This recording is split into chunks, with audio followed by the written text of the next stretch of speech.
പശ്ചിമേഷ്യൻ യുദ്ധം ഒരു മാസം പിന്നിട്ട വേളയിൽ യുദ്ധമുഖത്തേക്ക് നേരിട്ട് രംഗപ്രവേശനം നടത്തിയിരിക്കുകയാണ് യമനിലെ ഹൂതി വിമതർ. ശനിയാഴ്ച 2 മിസൈലുകൾ ഇസ്രയേലിനെ ലക്ഷ്യം വെച്ച് വിക്ഷേപിച്ചതായി ഹൂതികൾ അവകാശപ്പെട്ടു. ഇന്നും മിസൈലുകൾ ഇസ്രയേലിലേക്ക് എത്തിയിട്ടുണ്ട്. ഇറാനെതിരായ അധിനിവേശ നടപടികൾ യുഎസും ഇസ്രയേലും അവസാനിപ്പിക്കുന്നതുവരെ തങ്ങളുടെ ആക്രമണം തുടരുമെന്ന് ഹൂതികൾ പ്രഖ്യാപിച്ചു. യമനിലെ വിദേശ ഇടപെടലിനെതിരെയുള്ള ചെറുത്തുനിൽപ്പിന്റെ ശക്തിയായാണ് ഹൂതി പ്രസ്ഥാനം സ്വയം രൂപപ്പെട്ടത്. 2000കളുടെ തുടക്കത്തിലാണ് അമേരിക്കയുടെയും സൗദി അറേബ്യയുടെയും പിന്തുണയുള്ള യമൻ സർക്കാർ ഹൂതികളെ ലക്ഷ്യം വെച്ചുള്ള അടിച്ചമർത്തൽ ആരംഭിച്ചത്. സർക്കാർ വിരുദ്ധ വികാരങ്ങൾക്ക് പ്രസ്ഥാനത്തിന്റെ വളർച്ചയ്ക്ക് സംഭാവന നൽകി. 2014 യമൻ തലസ്ഥാനമായ സനയുടെ നിയന്ത്രണം ഹൂതികൾ ഏറ്റെടുക്കുകയും പിന്നീട് രാജ്യത്തുടനീളം തങ്ങളുടെ സ്വാധീനം വ്യാപിപ്പിക്കുകയും ചെയ്തതോടെ രാജ്യത്ത് സംഘർഷാവസ്ഥ രൂക്ഷമായി. ഇതോടെ യമൻ ഗവൺമെന്റ് ഹൂതി വിമതർ പ്രാദേശിക ശക്തികൾ എന്നിങ്ങനെ ചേരിതിരിഞ്ഞുള്ള സങ്കീർണമായ രാഷ്ട്രീയ പ്രക്ഷുബ്ധതയിലേക്ക് രാജ്യത്തെ നയിച്ചു. യമൻ സർക്കാരിനെ പിന്തുണയ്ക്കുന്നതിനും ഹൂതി വിമതരെ നേരിടുന്നതിനുമായി 2015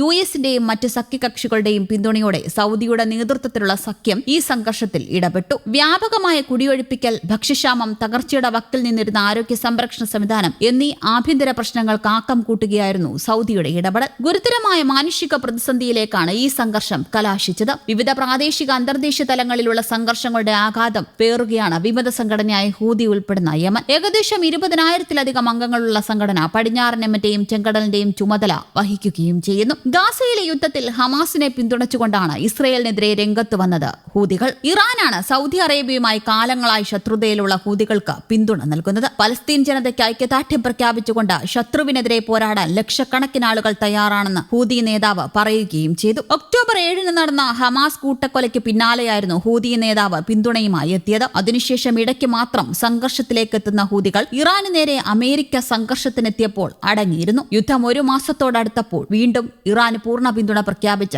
ഹൂതികൾ യുദ്ധമുഖത്തേക്ക് എത്തി. ഇറാനും അവരുടെ സഖ്യകക്ഷികൾക്കും നേരെയുള്ള ആക്രമണം നിർത്തുന്നതുവരെ ഇസ്രയേലിനെതിരായ നടപടികൾ തുടരുമെന്ന് ഹൂതികൾ പ്രഖ്യാപിച്ചു. നേരത്തെ തന്നെ ലബനീസ് സംഘടനയായ ഹിസ്ബുള്ള യുദ്ധത്തിൽ കക്ഷി ചേർന്നിരുന്നു. ഇസ്രയേൽ ലബനനിൽ നടത്തിയ പ്രത്യാക്രമണങ്ങളിൽ ഇതിനോടകം 1200ഓളം പേർ കൊല്ലപ്പെട്ടതായി റിപ്പോർട്ടുകൾ പറയുന്നു. ഇറാനിൽ അമേരിക്ക കരയുദ്ധത്തിന് മുതിർന്നേക്കുമെന്ന അഭ്യൂഹങ്ങൾക്കിടെ ഇറാൻ ശക്തമായ മുന്നറിയിപ്പാണ് നൽകുന്നത്. അമേരിക്ക നേരിട്ടിടപെട്ടാൽ ഹൂതികളെ ഉപയോഗിച്ച് ചെങ്കടലിലെ കപ്പൽ ഗതാഗതം പൂർണ്ണമായും തടസ്സപ്പെടുത്തുമെന്നാണ് ഇറാന്റെ ഭീഷണി. 2023 ഗാസ യുദ്ധ സമയത്തും പലസ്തീൻ ഐക്യദാർഢ്യം പ്രഖ്യാപിച്ച ഹൂതികൾ ഇസ്രയേൽ ബന്ധമുള്ള കപ്പലുകളെ ആക്രമിച്ചിരുന്നു. യമൻ തീരത്തെ തന്ത്രപ്രധാനമായ ബാബൽ മന്ദബ് കടലിടുക്ക് ലക്ഷ്യമിട്ടാണ് ഹൂതികളുടെ നീക്കം. ഇതിനോടകം തന്നെ ഹോർമുസ് കടലിടുക്ക് ഇറാൻ അടച്ചതുമൂലം അന്താരാഷ്ട്ര വിപണിയിൽ എണ്ണവില 50% ഉയർന്നിട്ടുണ്ട്. സൂയിസ് കനാൽ ഉൾപ്പെടുന്ന ചെങ്കടൽ പാത കൂടി പ്രതിസന്ധിയിലായ ലോകം വലിയ സാമ്പത്തിക തകർച്ചയെ നേരിടേണ്ടി വരും. ആഗോള വ്യാപാരത്തിന്റെ 12% നടക്കുന്നത് ഈ പാതയിലൂടെയാണ്. ഏഷ്യയും യൂറോപ്പിനെയും ബന്ധിപ്പിക്കുന്ന ഏറ്റവും ഹ്രസ്വമായ ചരക്കുപാതയാണിത്. യുഎഇക്ക് നേരെ 20 ബാലിസ്റ്റിക് മിസൈലുകളും 37 ഡ്രോണുകളും ആക്രമണം നടത്തി. ഒമാനിലെ സലാല തുറമുഖത്ത് ഡ്രോൺ ആക്രമണം ഉണ്ടായതിനെ തുടർന്ന് കപ്പൽ സർവീസുകൾ താൽക്കാലികമായി നിർത്തിവെച്ചു. അതേസമയം പാകിസ്ഥാന്റെ 20 കപ്പലുകൾ ഹോർമസിലൂടെ പോകാൻ അനുവദിക്കുമെന്ന് ഇറാൻ സമ്മതിച്ചതായി പാക് വിദേശകാര്യമന്ത്രി ഇഷാഖ് ദർ പറഞ്ഞു. ഇതിനിടെ ലബനിലുണ്ടായ ഇസ്രയേൽ ആക്രമണത്തിനിടെ ഒരു മാധ്യമപ്രവർത്തകൻ ഉൾപ്പെടെ 3 പേർ കൊല്ലപ്പെട്ടു. യുദ്ധം ഒരു മാസം പിന്നിടുന്നതിനിടെ 1000ഓളം ജീവനുകൾ നഷ്ടമായതായി CNN റിപ്പോർട്ട് ചെയ്യുന്നു.